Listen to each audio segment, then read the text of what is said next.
Masarap ba? Tanong ng 22 anyos na si Ethel sa kapatid na si Irene. Ngumiwi ang bata bago nito ibinaba ang hawak na kutsara gamit ng kaliwang kamay na walang dextrose. Sa paraan pa lamang ng pagtingin nito, alam na agad ni Ethel na hindi gusto ng nakababatang kapatid ang kaharap na pagkain. Hindi ko gusto ang pagkain sa ospital na to, ate. Kakaiba ang lasa.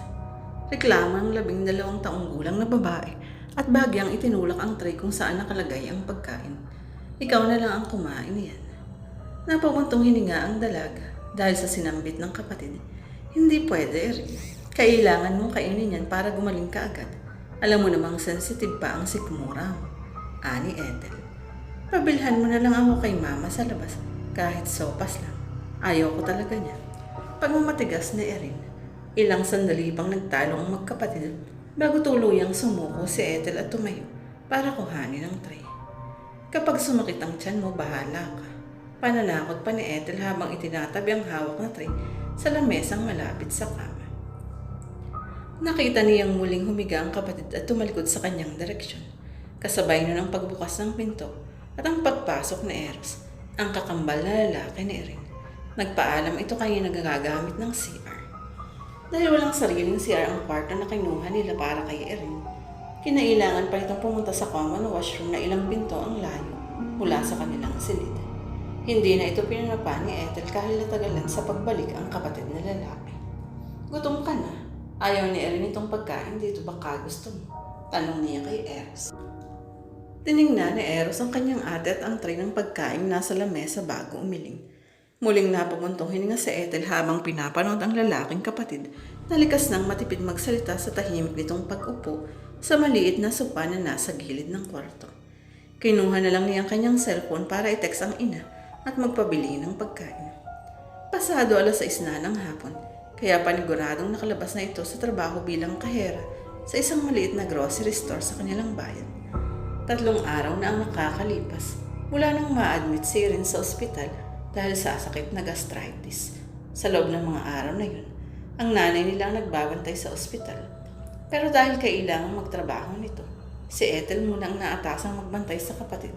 Total wala pa namang trabaho, ang kagagraduate lang na dalaga. Sayang kasi ang sahod kung patuloy na absent ang kanilang nanay, dahil siya na lang ang tanging sumusuporta sa 3 magkakapatid matapos pumanaw ng kanilang ama ilang taon na ang nakararaan. Dahil walang umimik, tanging tunog ng lumang electric fan ang maririnig na ingay sa loob ng silid. Kinuha ni Ethel ang isang monoblock chair at inilagay sa harap ng lamesa.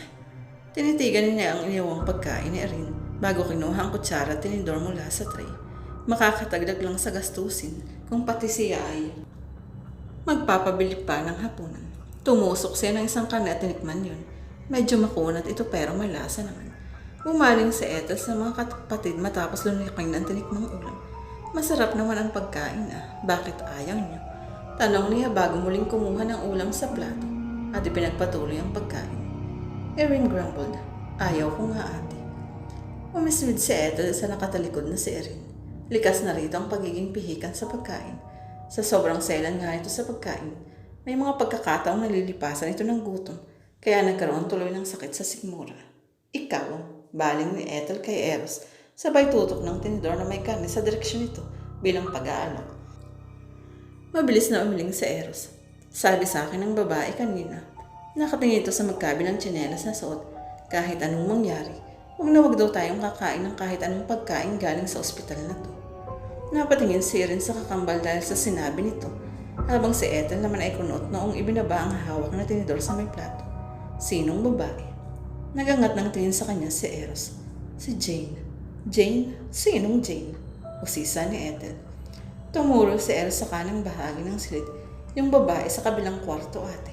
Pumasok ka sa kwarto ng isang pasyente. Pagalit na saan ni Ethel. Lagot ka kay mama. Tukso ni Erin. Sunod-sunod na pangaral ang ibinigay ni Ethel. Maging si Erin ay sinita siya dahil sa pagiging maarte nito sa pagkain gayong hindi naman sila mayaman. Dahil sa konsumisyon sa asal ng dalawa, nakaligtaan ng dalagang babalang sinabi ng kapatid. Isinantabi na lamang yun ni Ethel sa pag-iisip na nagbibiro lamang kung sino mang Jane na kumausap sa baba. Kinabukasan, Nagpunta si Ethel sa cafeteria ng ospital para kitain ng kaibigang si Reyna. Bukod sa magkapit-bahay, magkaklase na sila nung high school. Nagtatrabaho ito bilang nurse sa parehong ospital. At dahil katatapos lamang ng shift ni Reyna, niyaya siya itong maghapunan at pinaunlakan naman ang dalaga. Dahil nariyan naman ang kanyang ina para magbantay sa mga kapatid. Kumusta si Irene? Tanong ni Reyna. Inatake ulit ng sakit ng tiyan kanina. Mukhang mapapatagal pa ang paglabas niya sa ospital. Sagot ni Ethel. Pinapauwi ako ni mama mamaya para kumuha ng mga gamit. Sabay na tayo. Sumimsim si Reyna ng Diyos bago tumango. Nang matapos kumain, sabay na tumayo ang dalawa para umalis na sana nang may maalala si Reyna. Ay teka, tara muna doon sa may kitchen. Kukuhanin ko lang ang pinatabi kong ulam. Walang imik na sumunod si Ethel sa kaibigan. Dumiretso sila sa pintuan na katabi ng pinag-o-orderan ng mga customer. Sabi ni Reyna, doon daw nagluluto ng mga pagkain na ibinebenta at ang mga ibinibigay sa mga pasyente ng ospital. Nanatili lang si Ethel sa labas dahil may nakalagay na for employees only sa pinto.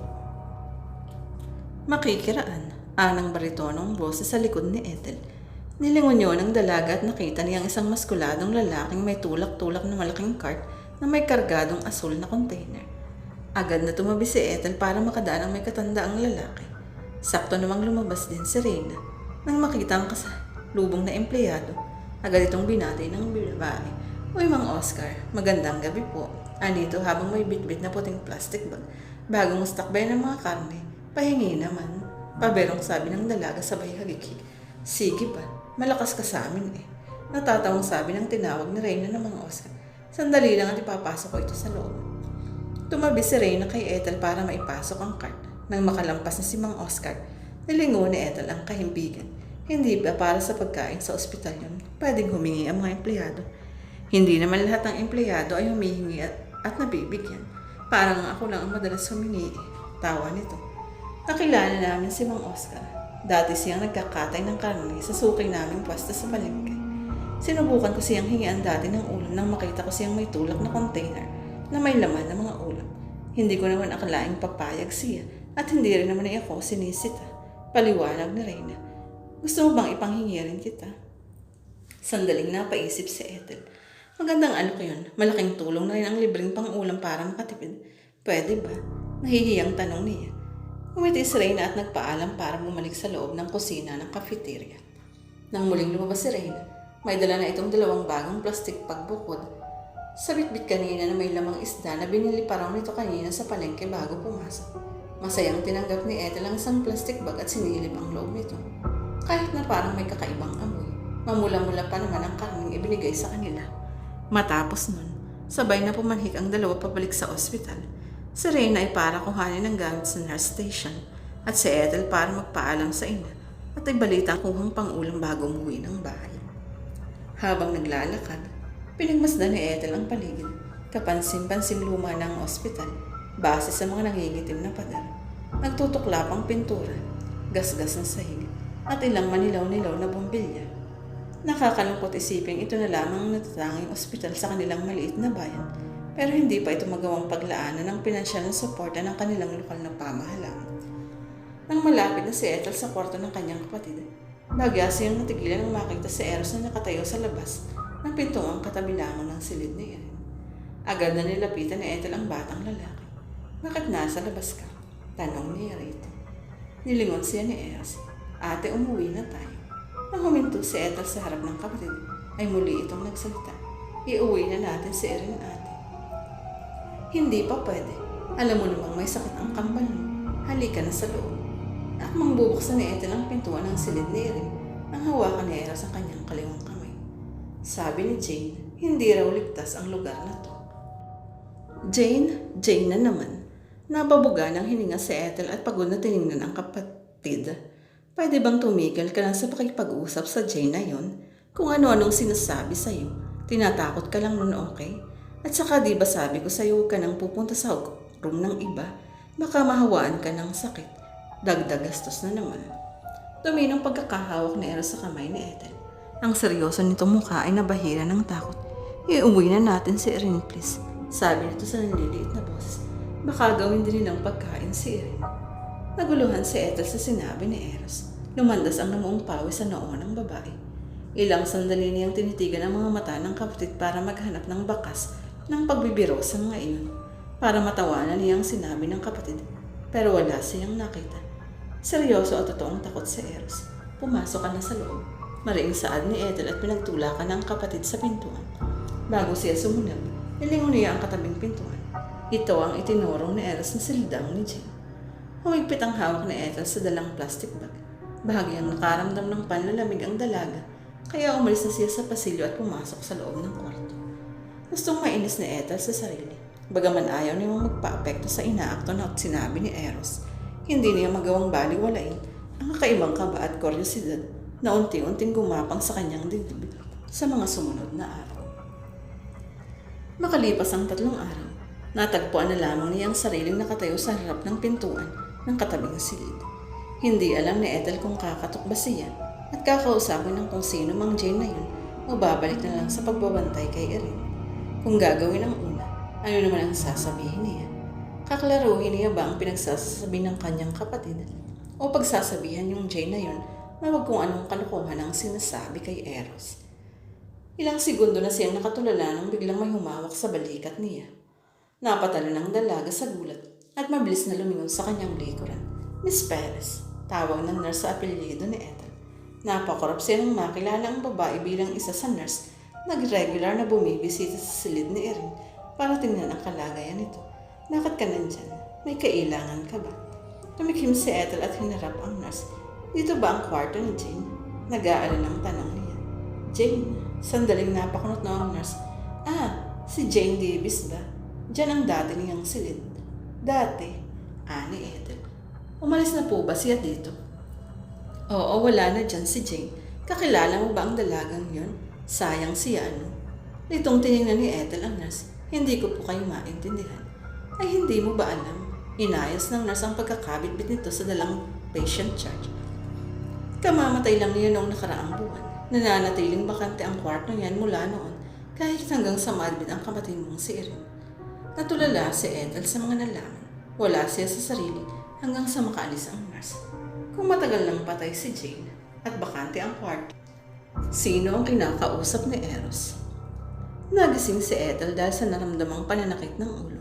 Ilang araw na rin siyang walang maayos na tulog dahil sa mga iniisip. Ilang beses niyang tinanong noon si Eros tungkol kay Jane at siguradong bata na may nakausap talaga siyang babae. Tumayo ang dalaga mula sa pagkakaupo sa sopa. Siya lang ang nagbabantay sa ospital ngayon dahil nasa bahay ang kanyang ina at si Eros. Miling pumintig ang sentido niya kaya lumapit siya sa lamesang may mga pagkain at nagbalak magtimpla ng kape. Nang makitang walang laman ng termos, kumuha siya ng tasa para humingi ng mainit na tubig sa nurse station. Tinignan ni Ethel ang natutulog na si Erin bago sumulyap sa kanyang relo. Pasado 4:00 pa lang ng umaga. Tahimik siyang lumabas ng kwarto para hindi makaistorbo sa mga natutulog. Hindi niya maiwasang isipin ang posibilidad na hindi na tao ang Jane na nakausap na Eros. Kahit hindi nagpapapaniwala si Ethel sa mga multo at kung ano-anong kapabalaghan, hindi naman sarado ang kanyang isipan sa ideyang maaaring totoo nga at nag-i-exista ngayon lalo na sa mga ospital na tulad nito. Hindi lang maintindihan ni Ethel ang mga sinabi ni Jane na yun sa kanyang kapatid. Kung totoo mang hindi gumagawa ng kwento ang bata. Dahil sa pagiging lutang, nakalampas ng pasilyo si Ethel na dapat ay papuntang nurse station. Napasabunot siya sa sarili dahil sa tinakbo ng kanyang isip. Kailangang kalimutan lang niya ang lahat ng yun. Total wala namang nangyayari. Baka gumagawa lang ng kwento si Eros. Pabalik na sana si Ethel na may marinig siyang ingay sa kabilang hallway. Sumilip siya ron at nakita ang isang pamilyar na lalaking may tulak na cart. Si Mang Oscar. Gaya nung huli niyang makita ang matanda, dala uli nito ang asol na container. Mabati sana si Ethel lang mapansin ang label ng taas ng pintuan kung saan lumabas si Mang Oscar. Morgue. Napatago sa likod ng pader ang dalaga dahil sa gulat at pagkalito. Anong ginagawa ng matandang kusinero sa morgue? Unti-unting humina ang ingay ng mga gulong at maluwag na bakal mula sa cart na itinutulak ni Mang Oscar. Mukhang doon ito dumaan sa kabilang pasilyo. Nang muling tumahimik ang paligid, lakas loob na tinungo ng Ethel ang morgue.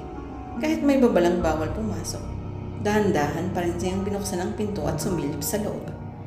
Matapang na amoy ng gamot ang sumalubong sa dalaga. Kahit hindi ganun kaliwanag sa loob, Sapat naman na ang kaunting liwanag. Naramdaman ni Ethel ang sinabi ni Eros sa kanya. Nagsimulang manlabig ang dalaga dahil sa kaba. May masamang kutob na pilit na kumakawala sa kanyang sistema. Pero araw niya itong tanggapin hanggat wala siyang nakikitang pruweba. Nang masigurong walang tao, tuluyan na siyang pumasok sa malaking kwarto. Maingat ang mga hakbang ni Ethel habang nilalampasan ang mga lamesa.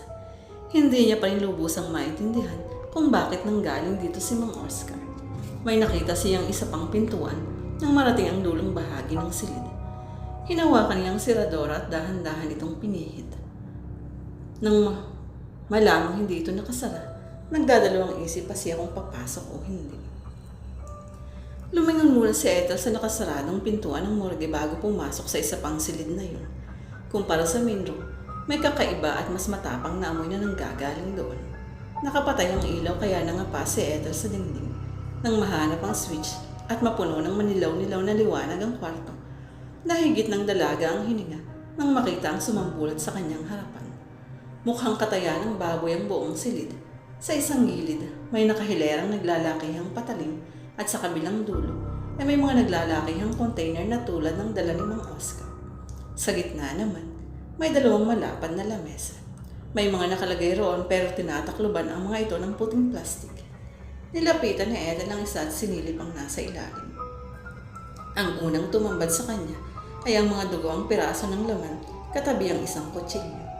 Nang matanggal niya ang pagkakatakip hanggang sa may bandang gitna ng mahabang lamesa, ay natigilan siya nang may makitang kakaiba. Mukha itong mga daliri ng tao. Inayos niya ang pagkakatabing ng plastik sa lamesa at lumipat sa kabila. Mabilis na inalis ni Ethel ang nakatakip doon. At nang makita kung ano ang tinatakloban doon, ay tuluyan na niyang nabitawan ang hawak na tasa dahil sa sobrang gulat at pandidiri nang makumpirma ang iniisip. Gumawa ito ng ingay ng tuluyang bumagsak at mabasag sa sahig. Mga bangkay sa ilalim ng plastik. Wala na itong lamang loob. Pinutol at binalatan ang mga braso at binti. May nakita pa siyang patay na langaw sa gilid ng hiniwang karne ng bangkay. Naalala ni Ethel si Mang Oscar. Ang asul na lalagyan ng lagi nitong dala at ang inakalang mga karne ng baboy na nakalagay sa loob nito na siyang niluluto at pinapakain sa mga tao sa mismong ospital na yun. May kung anong gumuhit mula sa sikmura ni Ethel pakit sa kanyang lalamunan. Nagpahilo sa dalagang amoy ng dugo, imahe ng lamang loob ng tao at ang ideyang ang mismong karne niluluto sa ospital ay hindi karne ng hayop, kung hindi mula mismo sa tao. Mabilis na pinulot ni Ethel ang mga basag na piraso ng tasang nabitiwan. Kahit nahihiwa na ang kanyang mga kamay, hindi niya ito inalintana dahil sa sobrang takot. Nang matapos, nagmamadali niyang tinungong pintuan pero nasagi niya ang istanteng kalapit ng pinto dahilan para mahulog ang isang box na nagkalat ang mga laman nito. Tarantang pinagpupulot ni Ethel ang mga nahulog. Puro ito hospital bracelet na pinapasuot sa mga pasyente. At sa kalagitnaan ng pagbabalik sa box, ay manahagip ang kanyang mga mata sa isang pamilyar na pangalan. Kinuha ng dalaga ang kulay pink na bracelet at hinaplos ang pangalang nakasulat doon. Jane Davis. Gustong maiyak ni Ethel. Muli siyang napatingin sa nakatalokbong at kinatay na bangkay sa lamesa. Si Jane at marahil ay marami pang iba. Ganito rin ba ang sinapit nila? Kaya ba binigyan ng babala ng pumanaw na babae ang kanyang kapatid? Pati ang mga nabasag na piraso ng tasang pinulot niya kanina ay nilagay na lang din niya sa box. Hindi niya alam kung maayos pa ba niyang naibalik ito sa itaas ng estante. Basta ang alam niya ay mabilis siyang lumabas ng morgue. Iuwi na natin si Erin, please. Nanghihinang napapikit si Ethel ng tuluyang makalayo sa pinanggagalingan habang patuloy na inaalala ang mga sinabi ng kapatid. Ramdam niya ang paghapdi ng sugat sa kanyang mga kamay. Baka gawin din nilang pagkain si Erin. Mapait na ang panlasa ni Ethel at gustong-gusto na niyang magsuka.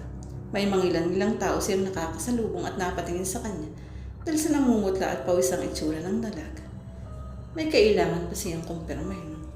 Mabibigat na hakbang na ginawa ni Ethel hanggang sa makarating siya sa cafeteria ng ospital.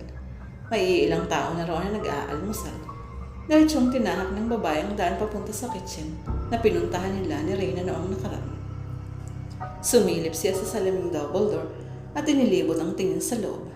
Kahit limitado lamang nakikita niya, hindi nakaligtas sa kanyang paningin ang pamilyar na asul na container at si Mang Oscar na nasa gilid nito. May kasama pa siyang isa pang lalaking empleyado at abala ang dalawa sa pag-uusap.